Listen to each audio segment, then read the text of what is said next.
तो क्या कहते हैं कबीर साहब, पानी में मीन प्यासी और मोहे देखते आवे हंसी। कि जिसको आप ढूंढ रहे हो वो बिल्कुल आपके पास है, लेकिन आपकी नजर नहीं जा पा रही है वहां पे। आप सोच भी नहीं सकते कि वो वस्तु, वो अनमोल वस्तु कहां पे है, उसको कैसे प्राप्त कर सकते हैं। ये सब भेद एक गुरु, एक भेदी गुरु जब आपकी जिंदगी में आता है तब आपको वो भेद देता है, और उस भेद को प्राप्त करके आप उस अनमोल वस्तु को पा सकते हो जो ऑलरेडी आपके पास है। वो सार वस्तु आपके पास है, वो सार वस्तु स्वयं आप हैं। इसको समझना दोस्तों, वो सार वस्तु स्वयं आप हैं। आप ही वो चेतन आत्मा है जो 52 अक्षरों को बोलता है सारा दिन। पता नहीं कौन कौन से अक्षर बोल देता है पूरा दिन, लेकिन वो स्वयं 52 अक्षरों से न्यारा है। जैसे साहिब कहते हैं, 52 अक्षर लोक त्रय सब कुछ इन्हीं माही, और ये आखर खिर जाएंगे वो आखर इनमें नाही। यानी कि जो भी अक्षर आप बोल रहे हो वो खिर जाएंगे, जिन भी नामों की आप भक्ति कर रहे हो वो खिर जाएंगे, लेकिन वो आखर इनमें नहीं। जो वो अक्षर है, आत्म अक्षर है, वो इन 52 में नहीं है। वो तो इन 52 को पैदा कर रहा है, वो तो स्वयं अबोल है, और इन बोल 52 अक्षर को पैदा कर रहा है। ये जो बोल है, जो पूरा दिन आप बोलते हो, यही 52 अक्षर है। इन्हीं को बोलते बोलते आपने भगवानों के नाम भी बोलना शुरू कर दिए, और उसी को मंत्र जाप बना के उसी को रटना शुरू कर दिया। जहां बोल तहां अक्षर आवा, और जहां अबोल तहां मन न रहावा। बोल अबोल मदि है सोई, और जस ओ है तस लखे ना कोई। कितना स्पष्ट बता दिया कि जहां बोल तहां अक्षर आवा। जैसे ही आपके मुंह से कोई बोल निकलेगा, कोई मंत्र निकलेगा, तो एक अक्षर आ जाएगा आपके आगे। जैसे कुछ बोलोगे वो एक अक्षर का रूप धारण कर लेगा। जैसे मैंने बोला कलम, तो कलम 3 अक्षरों से उसको लिख सकते हैं। मैंने बोला दही, तो दही 2 अक्षरों से लिख सकते हैं। यानी कुछ भी मैं बोलूंगा तो वो अक्षर का रूप धारण कर लेगा। जहां बोल तहां अक्षर आवा। अब कह रहे जहां अबोल तहां मन न रहावा। जहां वो अबोल आत्मा है जिसको आप बोल भी नहीं सकते उस आत्मा को, क्योंकि वो आत्मा तो स्वयं बोलनहार है। जहां अबोल तहां मन न रहावा। जहां वो आत्मा है वहां आपका मन नहीं जा सकता। जैसे नानक साहब कहते हैं, सोचे सोच ना हो वही जो सोचे लख बार। जब तक भेदी गुरु आपको नहीं मिलेगा, लाखों बार सोचते रहो, वो वस्तु आपको नहीं मिल सकती। उसके लिए आपको भेदी गुरु चाहिए जिसको उस वस्तु का भेद पता हो। जैसे नामदेव जी की जो वाणी मैंने पीछे बताई थी आपको, उसमें साफ साफ बोला था कि संग की सहेली भेद बताया, जीव का भरम नशाया। यानी जैसे ही संग की सहेली ने भेद बताया, तो मेरा जो हीरा जो गले में पड़ा था और मैं भूल गया था उसको, वो मुझे मिल गया। इसी तरह जहां अबोल तहां मन न रहावा। वहां पर मन की गति नहीं है, मन नहीं जा सकता वहां तक। वहां काल नहीं जा सकता, वो अकाल है। तो इसको दोस्तों गहराई से समझना आपने। आगे क्या कहते हैं, बोल अबोल मधि है सोई, जस ओ है तस लखे न कोई। यानी कि बोल अबोल मधि है सोई। जितने भी बोल हैं ये अबोल के मध्य में हैं, यानी कि अबोल से ही पैदा हो रहे हैं। इस अबोल को जानना है दोस्तों, बोल को नहीं जानना है, मंत्रों को नहीं जानना है। ये आपने और हमने और ऋषि मुनियों ने बैठ के बनाए हैं तसल्ली से। साहिब कहते कोटि नाम संसार में, करोड़ों नाम है संसार में, इनसे मुक्ति ना होए, और गुप्त नाम सतपुरुष का पावे बिरला कोई। अब सतपुरुष भी एक नाम है, लेकिन साहिब कहते हैं सतपुरुष भी नहीं, सतपुरुष का भी एक नाम है जो गुप्त है। गुप्त नाम सतपुरुष का, यानी कि सतपुरुष के अलावा भी कोई एक ऐसा नाम है जो गुप्त है। वो है अबोल नाम, अकह नाम, अनामी नाम, निअक्षर नाम। समझो इसको मेरे भाइयों, समझो।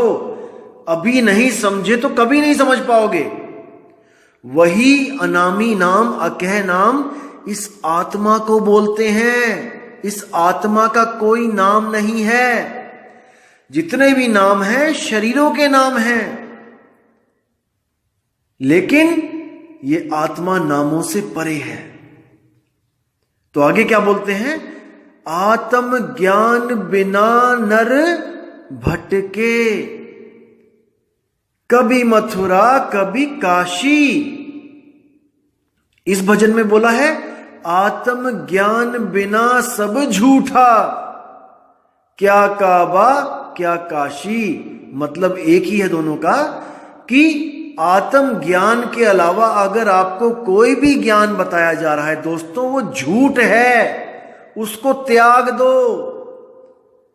कभी काबा कभी काशी, कभी काबा भाग रहे हैं, कभी काशी भाग रहे हैं, कभी मंदिर भाग रहे हैं, कभी मस्जिद भाग रहे हैं, कभी गुरुद्वारा भाग रहे हैं, कभी किसी गुरु के पास भाग रहे हैं, कभी किसी गुरु की शरण में जा रहे हैं, कभी कहीं पे डंडे खा रहे हैं, कभी कहीं पे झगड़ा कर रहे हैं, कभी कहीं पे गोलियां चल रही हैं। दोस्तों हमें आत्मज्ञान चाहिए था, हम कहां उलझ के रह गए। इतना कुछ होने के बाद भी आत्मज्ञान के नाम पे जीरो हैं हम अभी भी। क्या फायदा हुआ इतना बलिदान देने का, इतने कष्ट सहने का? जो मूल ज्ञान है वो तो है ही नहीं। तो साहिब कह रहे हैं आत्म ज्ञान बिना सब झूठा,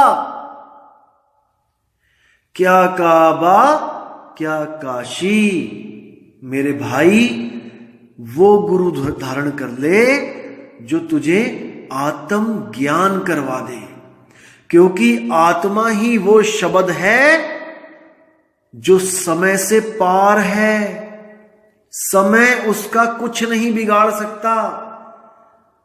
समय मतलब काल, जो भी समय की हद में आ गया वो काल के मुंह में चला गया।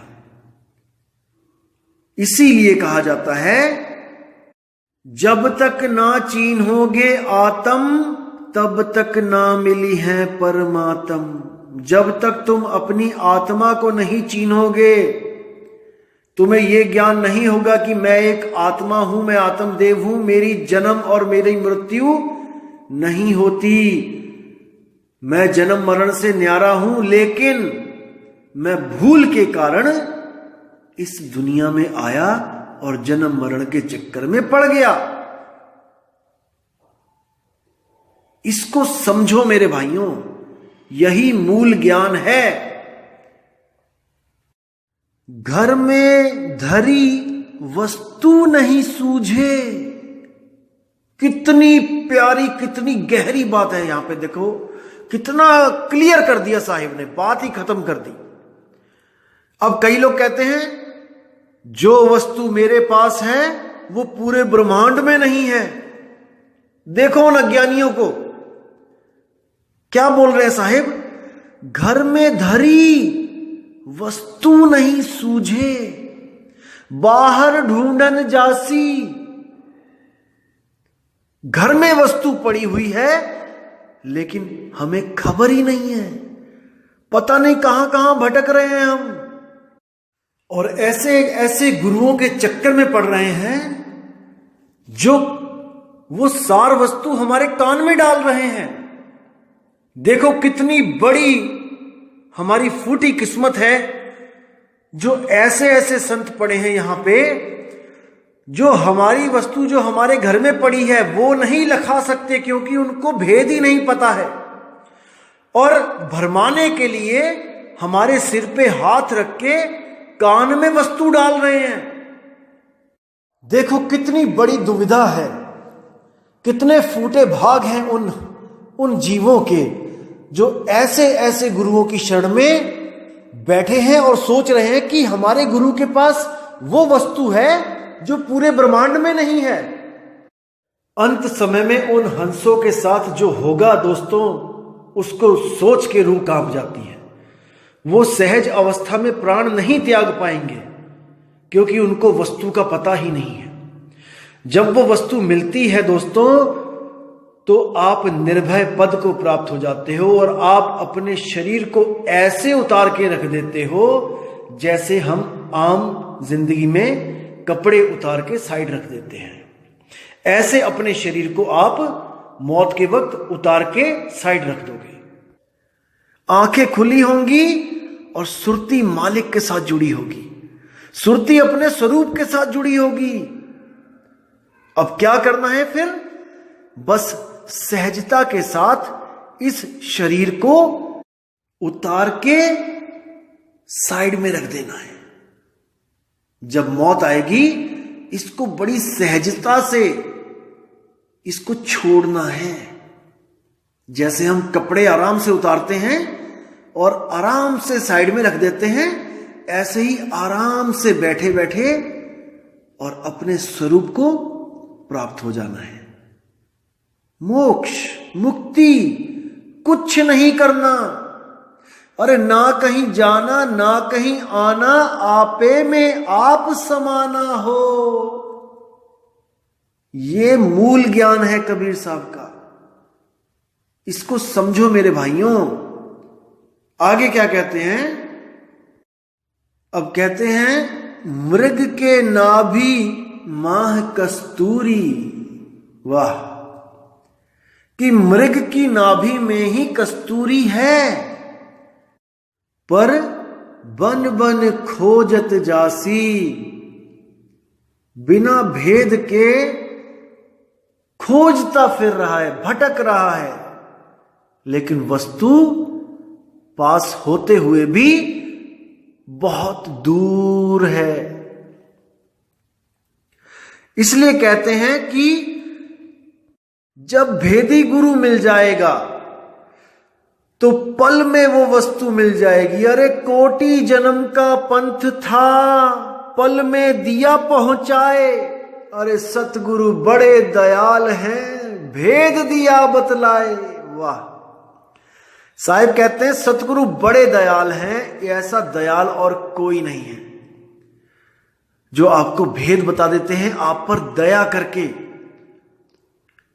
लेकिन माफी चाहूंगा, कुछ ऐसे कपटी भी होते हैं इस दुनिया में जिनको मुक्ति से कुछ लेना देना नहीं होता। वो तो बस ये देखने जाते हैं कि वो गुरु क्या दे रहा है, वो गुरु क्या दे रहा है, वो गुरु क्या दे रहा है, और उनको ज्ञान से कुछ लेना देना नहीं होता। भेद नहीं जान पाते हैं और अपना दिमाग लगा के, जो एक्स्ट्रा दिमाग लगा के अपने मन से ही कुछ ना कुछ उल्टा पुल्टा सोच के कि शायद वो ऐसे करवाते होंगे, शायद वो ऐसे करवाते होंगे, शायद ऐसा हो जाएगा, और अपने मन की खिचड़ी बना के पका के वापस बेरंग लिफाफे की तरह अपने घर वापस पहुंच जाते हैं। यानी कि बारिश में घड़ा लेके गए भरने के लिए, लेकिन घड़ा उल्टा था, भरेगा कैसे? जब तक बर्तन सीधा नहीं करोगे उसमें पानी नहीं जाएगा। तो साहिब कह रहे हैं वस्तु तुम्हारे पास है, वो सार वस्तु तुम्हें कोई दे नहीं सकता, कोई भी नहीं दे सकता। अरे उस कस्तूरी कौन दे सकता है हिरन को, मुझे कोई बताए। लेकिन भेद ना होने के कारण उसके पास जो कस्तूरी है वो उससे बहुत दूर है। कस्तूरी कुंडल बसे मर्ग ढूंढे बन माही, अरे ऐसे रमता राम है दुनिया जाने नाही। वो रमता राम वो सब में बस रहा है, लेकिन बलिहारी व घट की जिस घट परगट होई, यानी बलिहार जाता हूं मैं उस घट की जो विवेक के द्वारा इस ज्ञान को समझ जाता है कि वो परमात्मा कहीं और नहीं है, हमारे पास है, सबके पास है। वो किसी सतलोक में नहीं बैठा है, किसी कुर्सी पे, किसी मेज पे, किसी तख्त पे। वो किसी स्वर्ग में नहीं बैठा है इंद्र बन के, वो किसी ब्रह्मलोक में नहीं बैठा है ब्रह्म बन के। भाई वो घट घट मेरा साइया है, सूनी सेज न कोई, और बलिहारी व घट की जिस घट पर घट होई। तो आगे कहते हैं, मृग के नाभि माह कस्तूरी, बन बन खोजत जासी, और कहें कबीर सुनो भाई साधो, सहज मिले अविनाशी। कि वो अविनाशी सहज ही मिलेगा। सहज योग जब करोगे, सहज साधना करोगे, तब आपको समझ में आएगा कि वो कैसे मिल सकता है सहजता से। वो किसी भी हठ योग से, कर्म योग से, प्रेम योग से, राज योग से नहीं मिलने वाला। वो केवल और केवल सहज योग से मिलेगा। सहज योग का मतलब क्या है? सुरती को सारी दुनिया से हटा के एक शब्द में लगाना, और वो एक शब्द ही सार शब्द है जो 52 अक्षरों से न्यारा है। जब 52 का टूटे डोरा, सहजे छूटे काल झकोरा। वो काल सहजता से ही छूट जाता है। जब 52 का टूटे डोरा, सहजे छूटे काल झकोरा, फिर नहीं आए फिर नहीं जाए, सार शब्द में रहे समाये। सार शब्द ही उसका निज घर है। जाप मरे अजपा मरे, अनहद भी मर जाए, सूरत समाये शब्द में, वाको काल न खाए। अगर सार शब्द में वो सूरत समा गई तो काल की पहुंच वहां तक नहीं है। काल वहां पहुंच ही नहीं सकता। तो इसको समझना है दोस्तों मेरे, इस बातों को समझना है। ये समझोगे तो मूल ज्ञान को प्राप्त कर जाओगे, वरना उस पवित्र ज्ञान में ही उलझे रहोगे। मूल ज्ञान और पवित्र ज्ञान में जमीन आसमान का अंतर होता है दोस्तों।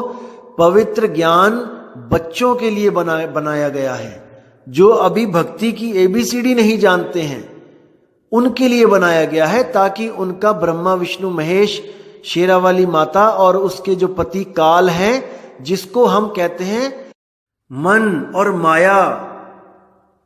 मन कौन है? ये अलख है, इसको कहते हैं अलख निरंजन।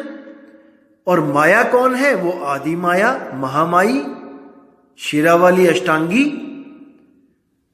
मन और माया ही काल और शेरावाली हैं, और इनके 3 पुत्र हैं, रजोगुण, सतोगुण, तमोगुण, यानी ब्रह्मा विष्णु महेश। केवल इन 3 गुण और मन माया से अलग करने के लिए इस जीव को पवित्र ज्ञान सुनाया जाता है। पवित्र ज्ञान एक छोटी कहानी है, जिससे आपको यह ज्ञान हो जाता है कि हमने किसकी पूजा नहीं करनी है, कहां पे नहीं उलझना है। ये ज्ञान गीता में भी बोला गया है कि जो लोग रजोगुण सत्वगुण तमोगुण की भक्ति करते हैं उनको मैं प्राप्त नहीं हो सकता। इसी चीज को कबीर साहब ने बोला है अनुराग सागर में कि ब्रह्मा विष्णु महेश की जो भक्ति करते हैं वो काल के लोक में ही रहते हैं। गीता में इन तीनों गुणों से तो परे बोल दिया गया है, लेकिन उठा के फिर ओंकार में यानी 52 अक्षर में जीव को उलझा दिया कि ओम का सिमरण करो, एक अक्षर ओम ही मेरा मंत्र है, मुझे पाने की विधि है। दोस्तों इसको समझना है कि ओम बड़ा या जहां से आया, यानी कि ओम कहां से प्रकट हुआ है? आपके मुख में से। अगर आप नहीं बोलोगे ओम तो ये ओम गुप्त है, ये प्रकट नहीं है। अब आप इसको बोलोगे ओम, और आपने इसको प्रकट करके उसको एक मंत्र का रूप दे दिया। अब आप हो अबोल आत्मा, उस अबोल आत्मा ने बोला ओम, यानी कि आप हो generator, the one who generate the mantras. और ओम क्या है? Om is the only mantra created by the soul. तो हमने ये देखना है कि क्रिएटर बड़ा है कि क्रिएशन बड़ी है। बस इसको समझना है कि क्रिएटर बड़ा है कि क्रिएशन बड़ी है। आपने ओम को पैदा किया जब 52 अक्षरों की उत्पत्ति हो चुकी थी। जब 52 अक्षर भी पैदा नहीं हुए थे तब कोई मंत्र नहीं था। कोई कितना ही चीख चीख के क्यों ना बोले कि ये आदि मंत्र है, ये आदि मंत्र है। अरे भाई, जब इंसान आदि मानव था, जानवरों को मार के पेट भरता था, तब कौन सा मंत्र था? ये तो किसी ऋषि मुनि ने इन अक्षरों का आविष्कार किया होगा, विवेक द्वारा उसको बनाए होंगे अक्षर, तब जाके उसने कोई मंत्र बनाया होगा कि भाई ये मंत्र है, इसको मानेंगे हम। इसको समझना है दोस्तों, किसी के साथ कोई झगड़ा नहीं है। अगर किसी को लगता है कि हां हमारे मंत्रों के बारे में ये गलत बोल रहा है तो आप अपने मंत्र जपो। ये सत्संग केवल विवेकी पुरुषों के लिए है जो ये समझ गए हैं कि आत्मा हमेशा मंत्रों से बड़ी है। आत्मा की वजह से मंत्र अस्तित्व में है, मंत्रों की वजह से आत्मा नहीं है। आत्मा अजन्मा है, मंत्र पैदा होते हैं और बदलते रहते हैं। तो इसको दोस्तों समझना है। पवित्र ज्ञान और मूल ज्ञान में क्या फर्क है? जैसे एक छोटा बच्चा जो फर्स्ट क्लास में है, वो सूरज के बारे में सवाल पूछता है मैडम से कि मैडम हमें सूरज के बारे में बताओ। तो मैडम उसको समझाती है, बेटा sun rises in the east and sun sets in the west, यानी कि सूरज पूरब में उगता है और पश्चिम में छिप जाता है, अस्त हो जाता है। अब वो बच्चा फर्स्ट क्लास से इसको रट रहा है और 5वीं 7वीं 8वीं क्या सारी उम्र ये सोच के रहता है कि सूरज पूरब में उगता है और पश्चिम में वो ढल जाता है। लेकिन दोस्तों ये सच नहीं है। सच ये है कि सूरज ना तो कभी उगता है ना ही कभी ढलता है। वो एक समान एक स्थान पे प्रकाशित रहता है, 24 घंटे जलता है वो। लेकिन माया की वजह से हमें लगता है कि सूरज ढल गया है और सूरज अब कल को उगेगा, जबकि सूरज आज तक ना तो कभी उगा है और ना ही कभी ढला है। वो तो एक ही स्थान पे है। तो ये है फर्क पवित्र ज्ञान और मूल ज्ञान का। तो साहिब कह रहे हैं कि पवित्र ज्ञान तुम जग में भाखो और मूल ज्ञान गुप्त कर राखो। ये मूल ज्ञान तब बताया जाएगा जब 12वीं पीढ़ी 12वें वंश का नाश हो जाएगा। 12वां वंश कौन सा? गरीबदास जी महाराज की जितनी भी शाखाएं हैं वो 12वां वंश ही है। क्योंकि वंश का क्या मतलब होता है? हमारी आने वाली जनरेशन। जैसे कोई शर्मा है तो उसके वंश में वर्मा पैदा नहीं हो सकता, और जो ठाकुर है उसके वंश में त्रिवेदी पैदा नहीं हो सकता, और जो त्रिवेदी है उसके वंश में यादव पैदा नहीं हो सकता। जो भी उनके वंश में आगे से आगे बच्चे पैदा होंगे उनको पूर्वजों का ही वंश गिना जाएगा।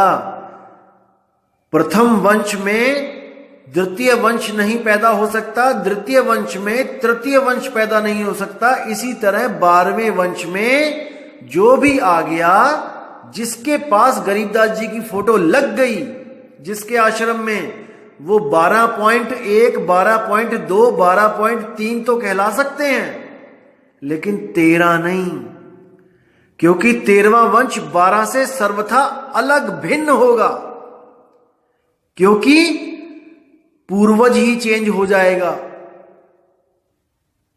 यह है मूल ज्ञान। 12वें वंश का जो प्रथम आचार्य है वो गरीबदास जी महाराज, और जो 13वें वंश के प्रथम आचार्य हैं वो मदन साहिब जी। तो इसको अच्छी तरह मन में बैठा लो। आपको मैं एक ऐसी चीज दिखाऊंगा ग्रंथों में कि आप भी सोच में पड़ जाओगे कि ऐसा कैसे हो सकता है। कई लोग मुझे पूछते हैं क्या कोई सबूत है कबीर साहब के साथ मदन साहिब का कोई नाम लिखा हो कहीं पे, कि कबीर साहिब ने मदन साहिब के बारे में कहीं बात करी हो? दोस्तों है, और श्री गुरु ग्रंथ साहब में ही दिखाऊंगा, कबीर साहब की वाणी में आपको दिखाऊंगा, जहां पे दोनों का नाम एक साथ लिखा है और गुप्त भेद रहस्य भी बताया गया है वहां पे। लेकिन अभी उस ज्ञान को ढका रहने देना है। जब आखिर में मेरी 100वीं, 150वीं, 200वीं, 500वीं, 1000वीं ऑडियो आएगी, सबसे आखिरी ऑडियो में मैं आपको वो ज्ञान दिखाऊंगा जहां पे दोनों महापुरुषों का नाम एक साथ लिखा होगा, और बड़ी सुंदर वाणी है। जब मैं उसका अर्थ करूंगा आप निहाल हो जाओगे। तो दोस्तों, आज का ज्ञान क्या था कि सहज मिले अविनाशी, वो परमात्मा, वो आत्म स्वरूप आपको सहज में मिलेगा। आपको कोई योग, जप, तप, पूजा पाठ, आरती, यज्ञ कुछ करने की जरूरत नहीं है। यहां तक कि धूप, अगरबत्ती, जोत भी नहीं जलानी पड़ेगी। यह भी कर्म कांड है। साहिब कहते हैं, भला हुआ मेरी माला टूट गई, मैं राम भजन से छूटी। मतलब अच्छा हुआ मुझे सतगुरु मिल गए, मेरी माला फाला, अगरबत्ती, जोत, देसी घी की जोत, मंत्र शंतर तंत्र सब कुछ छुड़वा दिया मेरे सतगुरु ने। तो दोस्तों, इस निर्मल ज्ञान को समझना है विवेक के द्वारा, और ये दास आपकी हर मदद करने के लिए तत्पर है। दोस्तों, 550 से ज्यादा मेल आ गई हैं जो लोग एड्रेस मांग रहे हैं गुरु जी के सत्संग का। कहां बैठाएंगे 550 लोगों को? वो जगह बहुत छोटी है। हमारे गुरु जी कोई करोड़पति अरबपति नहीं है। मन लागो मेरो यार फकीरी में, और जो सुख मिलता राम भजन में, सो सुख नहीं अमीरी में। तो दोस्तों, बहुत मुश्किल हो जाएगा। मैं बहुत कम लोगों को वो एड्रेस दूंगा जहां पर आप लोग जा सकते हो और गुरुजी का सत्संग सुन सकते हो। और देखो, मैं आपको क्लियर बता देता हूं कि हमारे पंथ में ऐसा नहीं होता कि केवल एक गुरु सत्संग पे बैठा होगा वहां पर स्टेज पे और वही केवल बोलेगा, ऐसा हमारे पंथ में नहीं होता। मैंने पहले भी आपको वाणी रखी थी कबीर साहब की, आओ संतो मेला कीजिए, खाली है तो भर भर लीजिए और भरे हैं तो शक शक पीजिए। यानी कि संतो मेला कीजिए, वहां पे आपको मेला दिखाई देगा। कम से कम 10 से 15 20 संत आपको स्टेज पे बैठे दिखाई देंगे। हर संत को अधिकार होगा अपनी बात रखने का, वाणियों के द्वारा आपको वो समझाएंगे और आपने निर्णय करना है वाणियों को सुन के कि कौन संत कहां की महिमा गा रहा है और किस शब्द का वो भेदी है। समझ रहे हैं? वहां पर ऐसा नहीं है कि आप किसी पंथ में जाके देखो तो वहां पे एक ही गुरु होता है, वो कभी दूसरे गुरु को इनवाइट तक नहीं करता है कि भाई मैं भी परमात्मा का प्रचार कर रहा हूं, आप भी परमात्मा का प्रचार कर रहे हो और परमात्मा एक है, आओ आज मेरी गद्दी पे आप बैठ के सत्संग करो। दोस्तों, ऐसा कोई नहीं मिलेगा आपको। ये सब गुरु जो बैठे हुए हैं ना अपनी अपनी दुकानों पे, ये सब चौधरी बने हुए हैं। इनको दूसरा चौधरी नहीं चाहिए अपनी गद्दी पे। ये स्वयं परमात्मा बन के बैठे हैं कि जो मैं हूं वो कोई भी नहीं है, और बातें करेंगे कि सब में परमात्मा है। अरे आपने कभी किसी और पंथ वाले गुरु को बुलाया है अपनी गद्दी पे बैठ के वो उसी परमात्मा का गुणगान करे जिसका आप कर रहे हो? अगर परमात्मा एक है तो ये केवल आपको सुनाने के लिए कहते हैं कि परमात्मा एक है। इनके मन भी एक नहीं हुए हैं इन गुरुओं के। चोरी छुपके बीच बीच में टांग खींचते हैं एक दूसरे की कि वो सतगुरु नहीं है, सतगुरु तो हम हैं। हम 5 नाम देते हैं, हम 3 नाम देते हैं, यानी कि अपने आप को भी अलग कर लेते हैं बाकियों से। परमात्मा एक है लेकिन नाम ये 5 देते हैं महाराज जी। अब इनसे कोई पूछने वाला नहीं ना कोई कि जब परमात्मा एक है तो ये 5 नाम क्यों देते हो? जो एक नाम दे रहा है क्या उसका परमात्मा छोटा हो गया क्योंकि एक नाम है, और 5 नाम वाले का परमात्मा बड्डा हो गया, बड्डियां जोता वाला हो गया? तो इस भरम जाल में इन संतों ने उलझा रखा है। असल में ना तो एक नाम, ना 5 नाम, ना 10 नाम, वो तो अनाम है, उसका तो कोई नाम नहीं। और जो उसमें फर्क करता है कि वो 1 और 2 और 3 और 4 में मिलेगा, उसको अभी कुछ पता नहीं। राम कबीरा एक हैं, कहन सुनन में 2, और 2 करके वो जानते जिन्हें सतगुरु मिलाना हो। वो आत्म तत्व एक है, चाहे उसे राम कह लो, चाहे उसे कृष्ण कह लो, चाहे उसे विष्णु कह लो, चाहे उसे ब्रह्मा कह लो, चाहे उसे कुछ भी कह लो, लेकिन हमने आत्म तत्व को जानना है, ना कि शरीरों की पूजा करनी है। राम कृष्ण हनुमान से हमें कोई प्रॉब्लम नहीं है, वो भी आत्म देव हैं, लेकिन वो अपने आत्मा को पहचान नहीं पाए। वो भी किसी ना किसी मंत्र का जाप करके इस दुनिया को अलविदा कह के अपने अपने धाम को चले गए। कहने का ये मतलब है, आप किसी भी गुरु की वाणी उठाओगे, आप किसी की भी वाणी उठाओगे, वहां पर नाम की महिमा मिलेगी, लेकिन वो नाम अनाम है। इसको समझना है दोस्तों, तभी कॉन्सेप्ट क्लियर होंगे। तो दोस्तों, वीडियो ज्यादा लंबी हो गई है आज, और मैं अब आपसे विदा चाहूंगा और उम्मीद करूंगा कि आपको ये समझ में आ रही होंगी मेरी बातें। ये कबीर साहब का मूल ज्ञान है, इसको बहुत ही धैर्य के साथ समझना है।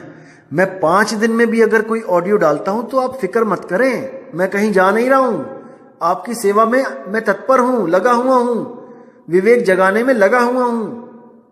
लेकिन जिस दिन मैं कुछ नहीं डालता हूं, उस दिन आपने मेरी पिछली ऑडियोज 4-4, 5-5 बार सुननी है, ताकि उसमें से कुछ गहरे रहस्य आपको बार बार पता लगते जाएं।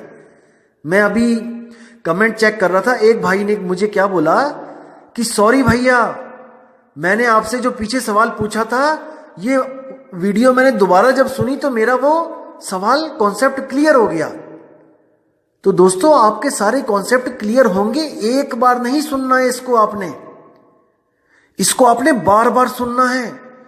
धर्मदास जी को 100 बार सुनाया कबीर साहब ने ये ज्ञान, लेकिन उसके दिमाग में ही नहीं गया।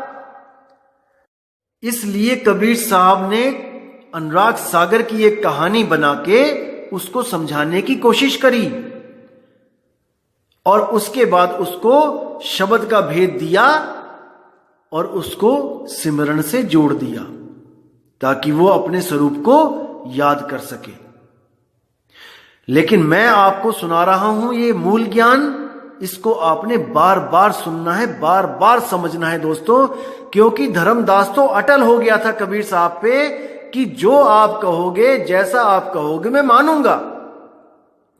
लेकिन दोस्तों, आप नहीं अटल हो पाओगे मेरे इस ज्ञान के ऊपर, क्योंकि आपका विश्वास तब बनेगा जब आप पूरा ज्ञान समझ जाओगे और आपके मन में 1% भी संशय नहीं बचेगा, कोई सवाल नहीं बचेगा। तब आपके हृदय में ये ज्ञान अपना घर कर सकता है। अन्यथा जल्दबाजी में आप कहो कि मैं ज्ञान को ना समझूं और मैं नाम ले लूं, दोस्तों वो टिकेगा नहीं, आप टिक नहीं पाओगे। आपके मन में हमेशा यही भ्रम रहेगा कि पता नहीं मैं सही कर रहा भी हूं कि नहीं। और जब आप डबल माइंडेड हो जाओगे, आप भक्ति नहीं कर पाओगे। दोस्तों, ये जो रिश्ता है, ये विश्वास का रिश्ता है। कहे कबीर सुनो भाई साधो, मैं तो हूं विश्वास में।